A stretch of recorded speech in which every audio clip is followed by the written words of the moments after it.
Hello everyone and welcome to EduTap. Today we are going to start our third Sthapna session for the subject of geography.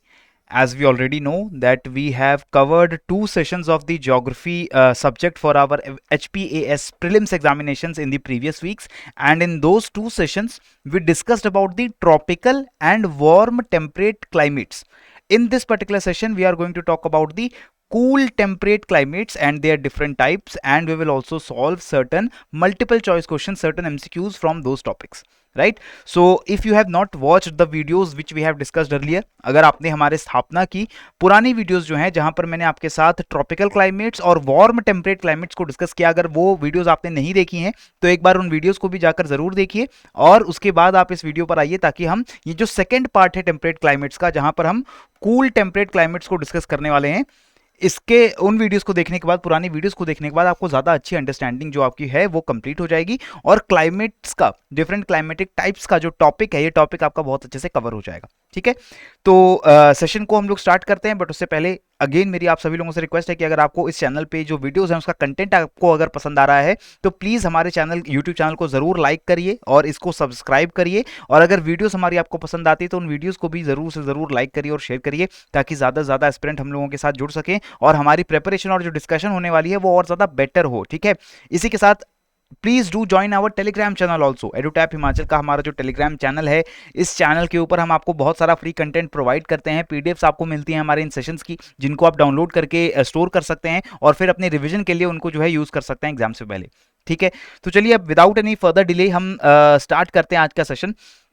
सबसे पहले हम लोग बात करेंगे cool temperate west margin climate की। अगर हमने पुराने वीडियोस को देखा है आप सभी लोगों ने, तो उसमें मैंने बात की है कि किस तरीके से ट्रॉपिकल क्लाइमेट्स और वार्म टेम्परेट क्लाइमेट्स जो हैं वो चेंज होते हैं कॉन्टिनेंट की ईस्टर्न साइड से लेकर के वेस्टर्न साइड तक, राइट। इसी तरीके से हायर लैटिट्यूड्स में भी कॉन्टिनेंट्स की ईस्टर्न साइड, वेस्टर्न साइड और कॉन्टिनेंट का जो इंटीरियर है, ओशन से दूर जो कॉन्टिनेंट का पार्ट है, वहां पर हम लोगों को अलग अलग तरीके के क्लाइमेट्स देखने को मिलते हैं। अगर मैं इस डायग्राम में आपको दिखाने की कोशिश करूं तो हमने देखा था ट्रॉपिकल एरियाज में इक्वेटर पे हमारा इक्वेटोरियल क्लाइमेट होता है, इक्वेटर के नॉर्थ और साउथ में ट्रॉपिकल लैटिट्यूड्स में on the eastern side of the continents, continents के ईस्टर्न साइड में हमारा मॉनसून क्लाइमेट होता है। ठीक है, कॉन्टिनेंट्स के बीच में हमारा सवाना क्लाइमेट होता है और कॉन्टिनेंट्स के वेस्टर्न साइड में हमारा डेजर्ट काइंड ऑफ क्लाइमेट होता है, जिसको हम आगे की एक वीडियो में जरूर जो नेक्स्ट हमारा स्थापना सेशन होगा वहां पे डिस्कस करेंगे। इसी तरीके से हम थोड़ा सा और पोल्स की तरफ जाते हैं, दोनों नॉर्थ और साउथ हेमिस्फीयर में, तो ईस्टर्न साइड पे हमें चाइना टाइप ऑफ क्लाइमेट देखने को मिलता है, जिसे हम बोलते हैं warm temperate eastern margin climate, और मिडल ऑफ द कॉन्टिनेंट्स हमें स्टेपी क्लाइमेट देखने को मिलता है, जो कि हमारे टेम्परेट ग्रासलैंड्स हैं, और जो eastern side of the continent से हम देख रहे थे वहां पर हमें मेडिटेरेनियन क्लाइमेट देखने को मिलता है। इसी तरीके से जब हम और पोल्स की तरफ जाते हैं तो on the western margin of the continents, ये जो आपको एरिया दिख रहा है जिसमें हमारा पूरा नॉर्थ वेस्टर्न यूरोप और ब्रिटेन और हमारा जो नॉर्थ वेस्टर्न नॉर्थ अमेरिका का जो कोस्टल एरिया है, अलास्का के साउथ में, अलास्का से साउथ रन करते हुए पूरे कनाडा का जो कोस्ट है, this area, then the Andes mountain ranges, the eastern side of sorry western side of the continents, Chile का जो रीजन है, साउथ अफ्रीका का जो रीजन है, ऑस्ट्रेलिया का जो वेस्टर्न साइड है, यहां पर हमको क्लाइमेट्स देखने को मिलते हैं जिनको हम लोग नाम देते हैं ब्रिटिश टाइप ऑफ क्लाइमेट और north west European type of climate, और टेक्निकल नाम क्या है, cool temperate west margin climate, right. इसको कंपेयर करना है, बिल्कुल अपने कंसेप्ट्स को अगर सही रखते हुए हम क्लाइमेट्स को पढ़ लेते हैं तो सारी चीजें बहुत क्लियर हो जाती हैं, बिल्कुल मैथ्स की तरह, आपको सम्स की तरह, फॉर्मूलेस की तरह सारी चीजें जो है सामने दिखने लगेंगी। कॉन्टिनेंट्स के वेस्टर्न साइड की अगर हम बात करते हैं तो वेस्टर्न साइड में जैसे जैसे आप इक्वेटर से दूर जाओगे, पोल्स की तरफ जाओगे, तो हमें पता है ना टेम्परेचर कम होने वाला है, राइट। इसीलिए जब हम इक्वेटर पे रहते हैं तो पूरी जगह कॉन्टिनेंट के मिडल में, कॉन्टिनेंट से ईस्टर्न साइड पे, वेस्टर्न साइड पे इक्वेटोरियल क्लाइमेट है, hot and humid all throughout the year, पूरे साल बहुत ज्यादा टेम्परेचर हाई रहेगा और आपकी रेनफॉल भी अच्छी खासी होगी, पूरे साल होगी। नॉर्थ में जाने लगे, साउथ में जाने लगे, यानी पोल्स की तरफ जैसे जैसे जाने लगेंगे हम, तो जब हम पहुंचते हैं ट्रॉपिकल लैटिट्यूड में, जस्ट इक्वेटर के ऊपर, तो वहां पर डेजर्ट तरीके का क्लाइमेट देखने को मिलता है, हॉट एंड कोल्ड डेजर्ट्स होते हैं, इसको हम आगे के सेशन में जरूर डिस्कस कर लेंगे। थोड़ा सा और ऊपर जाते हैं तो warm temperate western margin climate हमें देखने को मिलता है, जो कि था हमारा मेडिटेरेनियन। ठीक है, ये पूरी रिविजन चल रही है, सारी चीजें हमने लास्ट वीडियोस में डिस्कस की हैं। इसी के ऊपर थोड़ा सा और नॉर्थ में चले गए तो अब क्या होगा कि टेम्परेचर और कम हो जाएगा, क्योंकि हम ज्यादा पोल्स के करीब आ गए हैं, और इस वजह से ये जो हमारा क्लाइमेट है इसको हम बोलेंगे कूल टेम्परेट वेस्ट मार्जिन। इसीलिए जो ईस्टर्न साइड में उसको बोलेंगे cool temperate east margin climate. ठीक है, तो ये है टेक्निकल नेम्स। जब भी हम ज्योग्राफी पढ़ेंगे वहां पर, अगर ऑप्शनल स्टूडेंट्स हैं ज्योग्राफी के, तब तो आपको ये चीजें पता होनी ही चाहिए। जीएस स्टूडेंट्स हैं तब भी आपको टेक्निकल नाम जरूर पता होना चाहिए। और कोलोकियली यानी कि आम बोलचाल की भाषा में जब हम बात करते हैं तो हम इन क्लाइमेट्स को टेक्निकल नेम्स की जगह इनको इनके किसी पर्टिकुलर रीजन के नाम से जानते हैं। जैसे ये हमारा क्लाइमेट हमें ब्रिटेन में बहुत ज्यादा देखने को मिलता है, तो हमने इसको क्या नाम दे दिया, British type of climate. Right, ये क्लियर हो गया। अब ये क्लाइमेट की कुछ खास बातों को हमें जो है समझ लेना चाहिए, ये कहाँ कहाँ हमें क्लाइमेट देखने को मिलता है हमें पता चलना चाहिए। तो this climate is found on the western continental margins in the higher latitudes. अब यहाँ पर हम बात कर रहे हैं 45 से 50 डिग्री नॉर्थ और साउथ से और पोल्स की तरफ चले जाएंगे, यानी कि 45-50 डिग्री से और नॉर्थ में हम जाते हैं नियर अबाउट 60 डिग्रीज तक। 45 टू 60 डिग्रीज का जो हमारा लैटिट्यूड है, रेंज है नॉर्थ और साउथ हेमिस्फीयर में, वहां पर हमें क्लाइमेट देखने को मिलेगा। और इसके साथ क्लाइमेट की खास बातें क्या हैं, सबसे पहले आपको पता होना चाहिए वेस्टर्लीज के इन्फ्लुएंस में रहता है all throughout the year. 12 महीने साल के वेस्टर्ली विंड्स के इन्फ्लुएंस में रहता है हमारा ये western margin of the continent. और इस वजह से आप देखेंगे वेस्टर्लीज की डायरेक्शन क्या होती है, वेस्ट टू ईस्ट, इस तरीके से वेस्टर्लीज फ्लो करती हैं। ठीक है, और इसका मतलब क्या हुआ, these westerlies they are onshore westerlies. Onshore का मतलब ओशंस से शोर की तरफ आने वाली हवा है, ओशन से लैंड की तरफ आने वाली हवा है। तो ये हवाएं जो हैं, वेस्टर्ली विंड्स जो हैं, all throughout the year they will be flowing from the oceans towards the continent. तो ये क्या करेगी, ह्यूमिड काइंड ऑफ क्लाइमेट बनाएगी, नहीं बनाएगी, क्योंकि ये ओशन से आ रही है तो जरूर इसमें मॉइस्चर होगा, जरूर इसके अंदर ह्यूमिडिटी होगी, और ये लैंड पे आने के बाद क्या करेगा, ह्यूमिड कंडीशंस को क्रिएट करेगा। सो ये जो हमारे एरियाज हैं वेस्ट मार्जिन क्लाइमेट वाले, यहां पर आपको वेस्टर्लीज का इंपैक्ट दिखता है पूरे साल। And frontal cyclonic activity, temperate cyclones activity आपको यहां पर देखने को मिलती है। इसको हम एक्स्ट्रा ट्रॉपिकल साइक्लोन्स भी कहते हैं। हम आप सभी लोगों को पता होना चाहिए साइक्लोन्स जो है दो तरीके के बनते हैं, tropical and extratropical. Tropical cyclones बनते हैं between the tropic of Cancer and Capricorn, वो बनते हैं ज्यादा गर्मी की वजह से, जब वाटर बॉडीज बहुत गर्म हो जाती हैं। लेकिन टेम्परेट साइक्लोन्स क्यों बनते हैं, वो तब बनते हैं जब हमारी वेस्टर्ली विंड्स और पोलर ईस्टर्ली विंड्स आकर के कन्वर्ज करती हैं सब पोलर लो प्रेशर बेल्ट में, और वहां पर हमारे टेम्परेट साइक्लोन्स की फॉर्मेशन होती है। राइट और ये हमारा जो पूरा क्लाइमेटिक रीजन है, चाहे वो नॉर्थ वेस्ट यूरोप हो, चाहे वो हमारा यूएस हो, साउथ अफ्रीका हो, अमेरिका हो, ऑस्ट्रेलिया हो, हर जगह आपको फ्रंटल साइक्लोनिक एक्टिविटी देखने को मिलेगी। पहली बात तो आपको क्या बात ध्यान रखनी है, सबसे पहले पूरे साल वेस्टर्ली के इन्फ्लुएंस में रहता है आपका ब्रिटिश टाइप क्लाइमेट। इसके बाद सेकंड चीज, फ्रंटल साइक्लोन्स यानी कि extra tropical cyclones, temperate cyclones आपको पूरे साल देखने को मिल सकते हैं इस क्लाइमेट के अंदर। विंटर्स के बाद ज्यादा देखने को मिलते हैं, विंटर्स और विंटर्स के बाद का जो टाइम पीरियड है, जब विंटर्स हट रहे हैं वापस जा रहे हैं, तब आपको ज्यादा देखने को मिलते हैं। ठीक है, इसके बाद moderately warm summers and Fairlie mild winters. पहले तो इस क्लाइमेट के अंदर डिस्टिंक्ट सीजन होंगे, समर सीजन होगा, एक विंटर सीजन होगा। समर सीजन जहां पर टेम्परेचर थोड़े से वार्म हो जाएंगे, और विंटर सीजन जहां पर बहुत अच्छी खासी ठंड पड़ती है यहाँ पे। ठीक है, तो summers they are moderately warm है, टेम्परेचर जो है वो राइज कर सकते हैं 20 डिग्री सेल्सियस तक। फेयरली माइल्ड विंटर्स जो हैं वो फेयरली माइल्ड होते हैं, जितना ठंडा विंटर होना चाहिए उतना ठंडा विंटर नहीं होता है। हम क्यों कह रहे हैं, क्योंकि west eastern side of the continent पे, ये जो साइड है, यहां पर आपको बहुत अच्छा विंटर देखने को मिलेगा। राइट, सेम लैटिट्यूड पे कॉन्टिनेंट्स के वेस्टर्न साइड पे उतनी ज्यादा ठंड नहीं है। उसी टेम्परेचर, उसी टाइम ऑफ द ईयर में टेम्परेचर की अगर बात करेंगे तो अराउंड 5 to 10 डिग्री सेल्सियस का टेम्परेचर डिफरेंस हो सकता है। यहां पर 5 से 10 डिग्री टेम्परेचर कम हो सकता है as compare to the western side of the continent. कारण क्या है इसका, कारण है स्ट्रॉन्ग मैरीटाइम इन्फ्लुएंस। कारण यह है कि ये जो विंड्स जा रही हैं ओशंस की तरफ से, हम सबको पता है कि ओशंस थोड़े से वार्म रहते हैं as compare to land, and उनका मॉडरेटिंग इन्फ्लुएंस होता है लैंड के ऊपर। दैट इज वाई ये जो विंड्स हैं ह्यूमिडिटी तो लेके जा ही रही हैं, साथ साथ ये इस लैंड के एरिया के ऊपर टेम्परेचर को बहुत नीचे नहीं होने देते हैं और टेम्परेचर को नॉर्मल रखते हैं। तो ये वेस्टर्ली का बहुत ज्यादा इंपैक्ट है इस क्लाइमेट के ऊपर। जैसा कि मानसून विंड्स का इंपैक्ट हमारे मानसूनल क्लाइमेट पे होता है, और हमारी जो मेडिटेरेनियन है वहां पर शिफ्टिंग ऑफ विंड बेल्ट्स होता है। मेडिटेरेनियन में हमें पता है कि जो समर्स का टाइम है वो ट्रेड विंड्स के अंडर रहते हैं, और विंटर्स के टाइम में वो वेस्टर्लीज के अंडर रहते हैं। तो इसी तरीके से ये जो क्लाइमेट है ये पूरे साल वेस्टर्लीज के इन्फ्लुएंस में रहता है, और इसलिए वेस्टर्ली का बहुत ज्यादा इन्फ्लुएंस है। टेम्परेट साइक्लोनिक एक्टिविटी यहां पर आपको बहुत ज्यादा देखने को मिलती है, और एडिक्वेट रेनफॉल होती है यहां पे। Through out the year rainfall होती है यहाँ पे, लगभग पूरे साल आपको बराबर रेनफॉल देखने को मिलती है, अच्छी खासी रेनफॉल होती है। मैं ये नहीं कहूंगा कि बहुत ज्यादा रेनफॉल होती है। हमेशा ध्यान रखो ट्रॉपिकल एरियाज के कंपैरिजन में रेनफॉल कम ही होती चली जाएगी जैसे जैसे हम पोल्स की तरफ जाएंगे।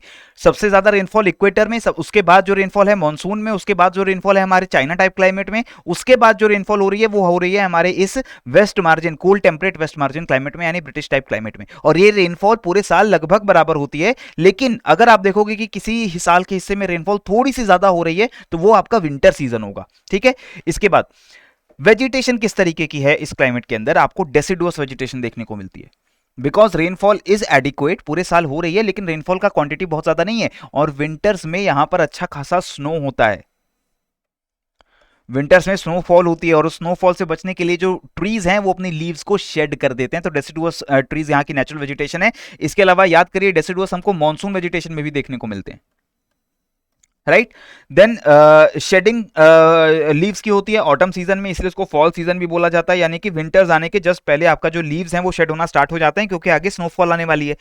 हायर अप द माउंटेन्स, अगर इस क्लाइमेट के रीजन में आप ऑल्टीट्यूड बढ़ा लोगे, यानी कि किसी माउंटेन रेंज पे चले जाओ, किसी हिल रेंज पे चले जाओ, जैसे कि स्कैंडिनेवियन हाईलैंड्स, नॉर्वे, स्वीडन के जो पहाड़ हैं, इसके साथ जो हमारे यूके स्कॉटलैंड के जो हाई माउंटेन रेंजेस हैं, रॉकीज जो कि नॉर्थ अमेरिका के माउंटेन रेंजेस हैं, अलास्का में और कनाडा में और यूएस में, सदर्न एंडीज साउथ अमेरिका की जो एंडीज माउंटेन रेंज है, न्यूजीलैंड के सदर्न एल्प्स माउंटेन रेंजेस है, मतलब जितनी भी हाई ऑल्टीट्यूड हाई हाइट की जो लोकेशंस हैं इस क्लाइमेट के अंदर, वहां पर आपको डेसिडुअस ट्रीज के अलावा कॉनिफेरस ट्रीज भी देखने को मिलते हैं, क्योंकि वहां ठंड और ज्यादा बढ़ चुकी है। ठीक है, ये चीज आपको ध्यान रखनी पड़ेगी।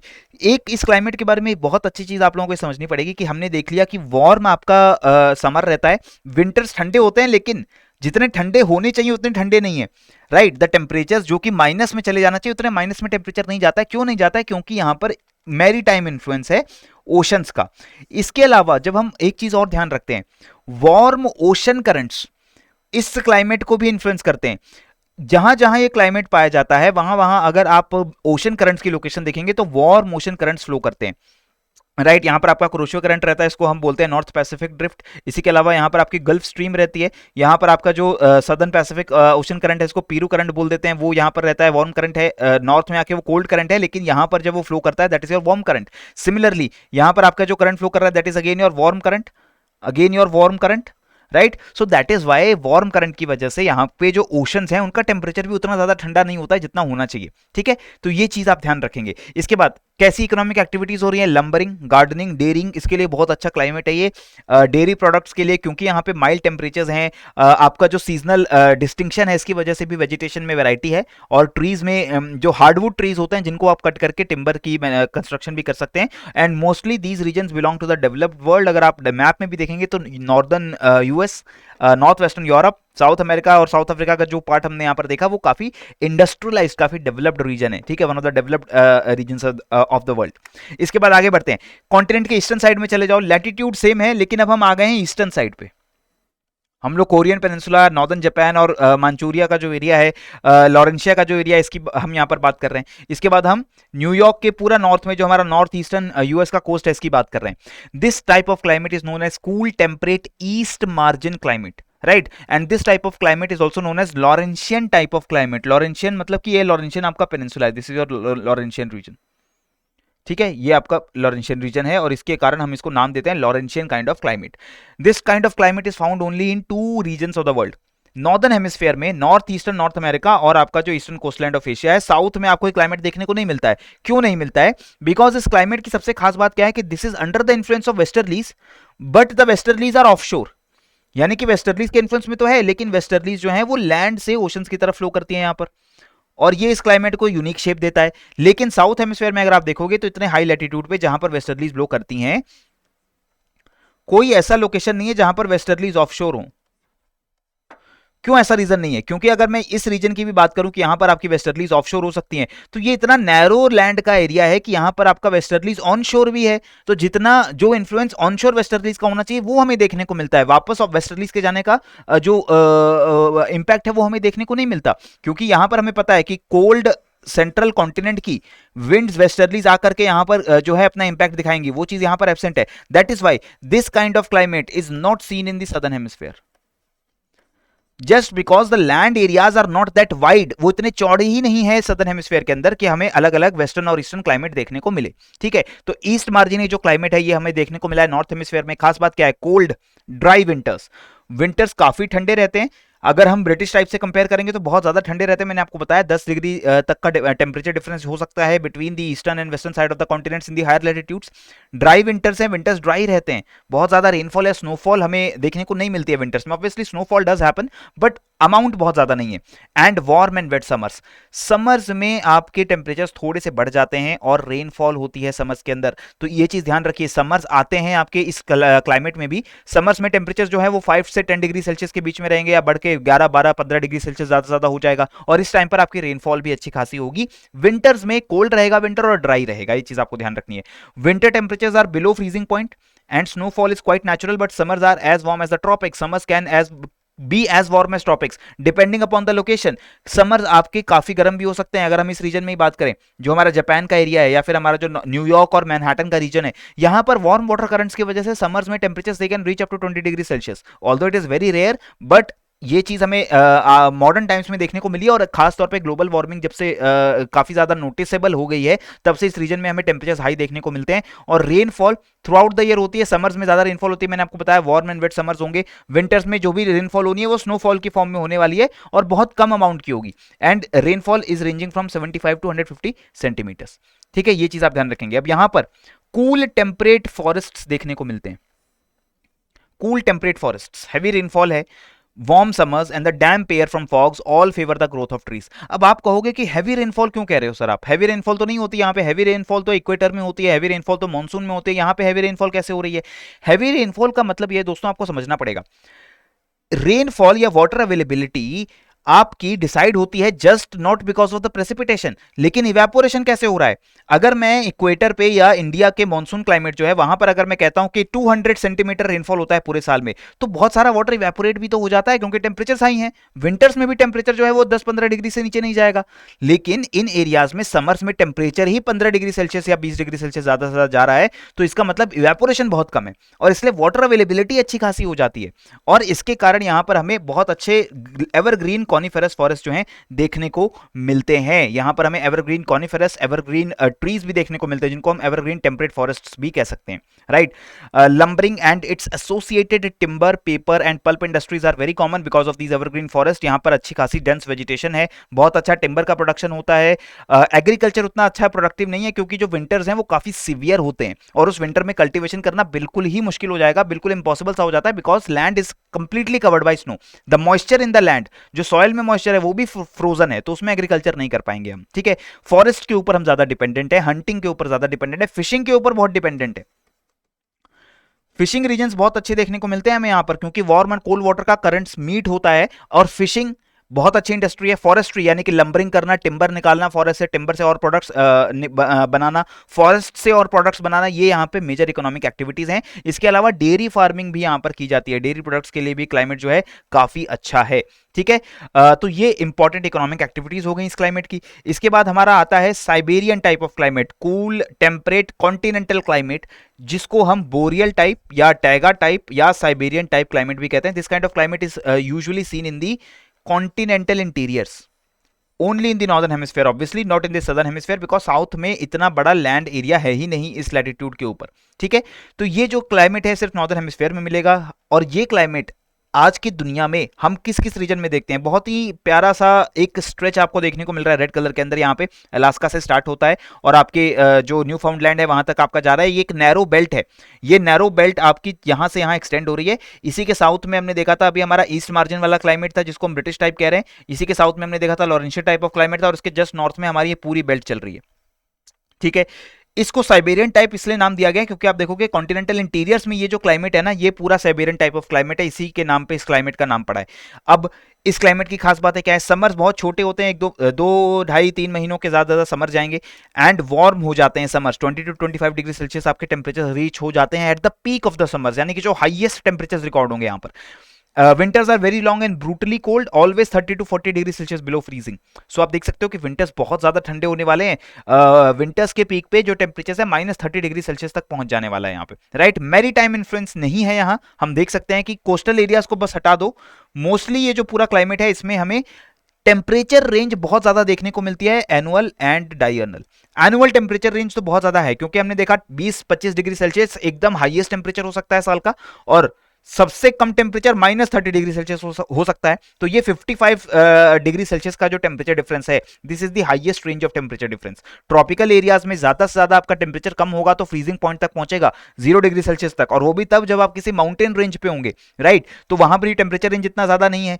अगर हम थोड़ा सा पोल्स की तरफ जाते हैं, टेम्परेचर रेंज धीरे धीरे बढ़ती है, but still highest temperature range आपको कूल टेम्परेट कॉन्टिनेंटल टाइप यानी साइबेरियन टाइप में देखने को मिलेगी। ठीक है, रेनफॉल बहुत ज्यादा नहीं होती है, बट यूनिफॉर्मली डिस्ट्रीब्यूटेड रेनफॉल है। बहुत ज्यादा रेनफॉल नहीं है, साल के किसी भी महीने में थोड़ी बहुत जो है रेनफॉल हो सकती है। ठीक है, depending upon the climatic conditions, यानी कि वहां पर ट्रॉपिकल टेम्परेट साइक्लोन्स की अगर फॉर्मेशन हुई तो रेनफॉल ज्यादा हो जाएगी। कोस्टल एरियाज में थोड़ी ऑब्वियसली ज्यादा रेनफॉल होगी as compare to the continental interiors, तो ये थोड़ा सा फर्क है, लेकिन रेनफॉल बहुत ज्यादा नहीं होगी और ज्यादातर जो प्रेसिपिटेशन है वो स्नोफॉल की फॉर्म में होता है। ठीक है, वेजिटेशन एवरग्रीन कॉनिफेरस फॉरेस्ट है। वर्ल्ड की लार्जेस्ट फॉरेस्ट्स हमें इसी क्लाइमेट में देखने को मिलते हैं। ट्रॉपिकल क्लाइमेट में जो हमारे एवरग्रीन ट्रॉपिकल रेन फॉरेस्ट हुआ करते थे, उसमें से तो बहुत बड़े हिस्सों को हमने ऑलरेडी कट कर दिया है, चाहे अमेजॉन हो, चाहे सेंट्रल अफ्रीका हो, चाहे south east Asia, Indonesia, Malaysia हो। लेकिन ये जो हमारे फॉरेस्ट हैं, Alaska, Canada, new फाउंडलैंड, Norway, Sweden, Denmark का भी जो थोड़ा सा नॉर्दर्न हिस्सा है, हमारा फिनलैंड का हिस्सा है, रशिया का पूरा रशिया, यूरल माउंटेन से लेकर के हमारे लॉरेंशियन पेनिनसुला तक, कामचाटका पेनिनसुला तक, और ये पूरे रीजन में हमें क्या देखने को मिलता है, taiga forests, coniferous evergreen forests. This is the greatest single band of the coniferous forest. इसको नाम दिया गया टैगा, रशियन में इसको रशिया में जो कॉनिफेरस फॉरेस्ट के लिए वर्ड है that is taiga, and in Europe the countries they have a similar type of climate and forests are Sweden and Finland, right. Lots of coniferous forest in the northern hemisphere and they are still untouched, क्योंकि climate इतना ज्यादा harsh है कि humans ने अभी तक यहाँ पर कटिंग उतनी लेवल पे नहीं किया है। बट येस, इन फॉरेस्ट को भी डिफॉरेस्टेशन जो है वो तेजी से किया जा रहा है। टिम्बर के लिए यहां से टिम्बर एक्सट्रैक्ट किया जाता है। एग्रीकल्चर यहां किसी काम का नहीं है। एनिमल रैंचिंग के ऊपर, एनिमल हस्बेंड्री के ऊपर और टिम्बर के ऊपर आप यहां पर सबसे ज्यादा डिपेंडेंट है। ठीक है, agriculture is most unlikely and few crops are surviving in the subarctic kind of climates, right. तो ये हमारे क्लाइमेट्स की स्टडी हो गई है। फटाफट करके हम इन 5 एमसीक्यूज को सॉल्व कर देते हैं और देखते हैं कि हमने कितनी अच्छी कंसेप्चुअल क्लैरिटी गेन की है यहां पर क्लाइमेट्स के बारे में। Question number 1, which of the following is not a feature of the British type of climate. British type यानी कि cool temperate western margin type of जो क्लाइमेट है, वहां पर हमें कौन सा फीचर नहीं देखने को मिलता है। Options, rainfall occurs throughout the year, ports are frozen throughout the year, presence of 4 distinct seasons and influence of westerlies throughout the year. अब देखिए, मैंने आपको ऑब्वियसली बताया वेस्टर्लीज का influence throughout the year रहता है हमारे British type of climate पे भी, और लॉरेंशियन यानी साइबेरियन लॉरेंशियन क्लाइमेट पे भी, यानी कि जो हमारा ईस्टर्न मार्जिन है, और साइबेरियन जो कि वेस्टर्न मार्जिन है। तो ये हमारा ऑप्शन नहीं हो सकता, आंसर नहीं हो सकता, because this is the feature. Similarly, rainfall occurs throughout the year in this kind of climate, it occurs throughout the year, लेकिन जो मैक्सिमा है, जो ज्यादा रेनफॉल थोड़ी सी अगर होगी तो वो होगी हमारे विंटर सीजन में। लेकिन रेनफॉल समर्स में बिल्कुल नहीं होगी, ऐसा नहीं है। समर्स में भी रेनफॉल हो सकती है, कभी भी रेनफॉल हो सकती है। अगर कोई भी यहाँ पे क्रिकेट फैन ये वीडियो देख रहा है तो हमें पता है कि इंग्लैंड में जब भी हमारी सीरीज होने वाली होती है तो कम से कम एक मैच वहां जरूर जो है बारिश की वजह से रद्द होता है। कारण क्या है, rainfall occurs throughout the year. ठीक है, कभी भी हो सकती है। Presence of 4 distinct seasons, yes, this is true. This is true almost for all the other kinds of climate except for the tropical equatorial climate. Equatorial climate के अलावा लगभग हर तरीके के क्लाइमेट में हमें अलग अलग सीजन्स देखने को मिलते हैं। आंसर क्या बना, ports are frozen throughout the year. This is not correct. Ports are not frozen throughout the year in the British type of climate, क्योंकि यहां पर आपके वार्म वाटर करंट्स हैं। नॉर्वे के बहुत सारे पोर्ट्स, डेनमार्क के ports, United Kingdom के पोर्ट्स, आइसलैंड के पोर्ट्स, ग्रीनलैंड साउथ का जो है साउथ ग्रीनलैंड के कुछ पोर्ट्स पूरे साल विदाउट आइस रहते हैं, विदाउट सी आइस रहते हैं, विदाउट फ्रोजन रहते हैं, क्योंकि यहां पर वार्म वाटर करंट्स जो हैं फ्लो करते हैं। ठीक है, तो हमेशा ध्यान रखना है, ports are not frozen throughout the year in the higher latitudes. वहां पर तब भी शिपिंग जो है हो जाती है, सीवियर विंटर्स में भी, क्योंकि वहां पे वार्म वाटर करंट्स की वजह से बर्फ जो है बहुत जल्दी नहीं जमती है ओशंस के अंदर। ठीक है, look at the next question, which among the following climatic types are significantly influenced by the temperate cyclonic systems। Temperate cyclonic systems, extra tropical cyclonic system से कौन इन्फ्लुएंस होगा, Mediterranean climate, monsoon climate, China type climate और British type climate. यहां पे देखो, monsoon and China type, both of them are heavily influenced by tropical cyclones. ठीक है, British type and Mediterranean type both are influenced by the temperate cyclones, लेकिन इसमें ज्यादा significantly अगर हम बात करें, मेडिटेरेनियन में टेम्परेट साइक्लोन सिर्फ और सिर्फ विंटर सीजन में आपको देखने को मिलेंगे, और वो भी कोई बहुत ज्यादा गारंटी नहीं है कि कितने स्ट्रांग होंगे। लेकिन ब्रिटिश टाइप ऑफ क्लाइमेट में these temperate cyclones they are very active and therefore the correct answer will be option D। तो हमने देखा था वेस्टर्लीज का इन्फ्लुएंस और temperate cyclones and maritime influence, oceans का इन्फ्लुएंस, ये बहुत स्ट्रांग रहता है. These are the deciding factors for the British type of climate. ठीक है, आगे बढ़ते हैं. थर्ड क्वेश्चन देखते हैं. दो स्टेटमेंट दी गई, करेक्ट स्टेटमेंट आइडेंटिफाई करके मुझे बताओ. Statement one, annual temperature range of the Siberian climate is the greatest. Taiga type of climate जो था, साइबेरियन क्लाइमेट जो था, इसमें annual temperature range, highest and lowest temperature in a year, इसके बीच में डिफरेंस सबसे ज्यादा होगा. Second statement, there are no summer seasons in the taiga type of climate. जो हमारा टैगा या साइबेरियन टाइप ऑफ क्लाइमेट है, इसमें कोई समर सीजन नहीं होगा. इसका मतलब क्या होगा कि कोई साल का ऐसा हिस्सा नहीं होगा जब हमें वार्म टेम्परेचर्स देखने को मिलेंगे. We know that this is not correct. There is a short summer season, but there is a summer season in the taiga type of climate also. So the correct answer will be option A. ठीक है, एक चीज ध्यान रखो, poles पे भी summer होता है, नॉर्थ और साउथ पोल में भी आपको समर सीजन देखने को मिलता है, तो ऑब्वियसली टैगा टाइप में तो आपको देखने को मिलेगा ही. तो नो समर सीजन वाली जो स्टेटमेंट है वो हमारी गलत हो जाएगी. ठीक है, आगे बढ़ो. फोर्थ क्वेश्चन देखो. Which of the statements given below is or are correct. Statement one, natural vegetation of a British type climate is deciduous. We all have read about this कि नेचुरल वेजिटेशन जो British type climate है वो deciduous है. Monsoon में और British type में हमें deciduous vegetation देखने को मिलती है. Second statement, grasses are tall and trees are practically absent in the savanna type climate. This is not completely correct. Grasses are tall in the savanna but trees are not practically absent. Trees are lesser in number but not practically absent. Trees are practically absent in the steppy type of climate. जो हमारा temperate continental है वहां पर हमारे trees absent है. ध्यान रखना है, tropical grassland, temperate grassland, trees कहां नहीं मिलेंगे. टेम्परेट ग्रासलैंड में नहीं मिलते हैं ट्रीज, क्योंकि वहां पर ठंड ज्यादा है, वहां पर जो वाटर की अवेलेबिलिटी है वो ज्यादा कम है. ठीक है, that is why in the savanna type of climate we see grasses mostly, but trees are also there. Trees बहुत ज्यादा नहीं है, बिल्कुल फॉरेस्ट आपको नहीं मिल जाता है कि बहुत डेंस ट्रीज आपको देखने को मिले, लेकिन आपको इक्का दुक्का स्कैटर्ड ट्रीज देखने को मिल सकते हैं. Third statement, evergreen coniferous trees are naturally found in the Siberian type of climate. This is also correct. तो हमारा करेक्ट आंसर क्या बनेगा? Option C 1 and 3. पहली स्टेटमेंट सही है, डेसिडुअस वेजिटेशन ब्रिटिश टाइप में. साइबेरियन टाइप यानी टैगा टाइप में evergreen coniferous forest, boreal forest अभी हमने देखा था, कनाडा से लेकर के रशिया तक ये बोरियल फॉरेस्ट जो है वो फैले हुए हैं. तो यस, वहां पर एवरग्रीन नेचुरल कॉनिफेरस फॉरेस्ट देखने को मिलते हैं. लेकिन सवाना क्लाइमेट में हमें tall grasses with short trees lesser in number देखने को मिलते हैं. Trees are not practically absent. Right, आगे बढ़ो. Which among the following types of climate is not found in the southern hemisphere? Now I know that this is a very simple question for you to answer. southern hemisphere में Mediterranean climate, British type, China type, taiga type में से कौन सा climate नहीं मिलता है? हम इसकी बात कर रहे हैं taiga type and Laurentian type. These are the two climates. Taiga, Laurentian, that was the east margin, cool temperate. और इसके साथ एक और क्लाइमेट है जो साउथ में नहीं मिलता, टुंड्रा. इसकी बात हम नेक्स्ट लेक्चर में करेंगे आपके साथ. नेक्स्ट लेक्चर में we will talk about tundra, polar and desert climates, hot and cold both deserts. ठीक है, ये हमारे नेक्स्ट स्थापना सेशन का टॉपिक है. Right, so this is all for today's स्थापना सेशन फ्रेंड्स. हमने तीन क्लाइमेटिक टाइप्स जो कि हमारे higher temperate, cool temperate regions में देखने को मिलते हैं उनको डिस्कस किया है. इसी तरीके से आप लगातार हमारे स्थापना सेशंस के साथ बने रहिए और हम आपकी जो पूरी स्टैटिक ज्योग्राफी की तैयारी है वो इन सेशंस के थ्रू करवाने की भी कोशिश कर रहे हैं. नहीं तो अगर आप चाहें तो हमारा कोर्स जो है वो भी आप लोग परचेज कर सकते हैं. तब तक के लिए keep on learning, keep on growing. जय हिंद एंड जय भारत.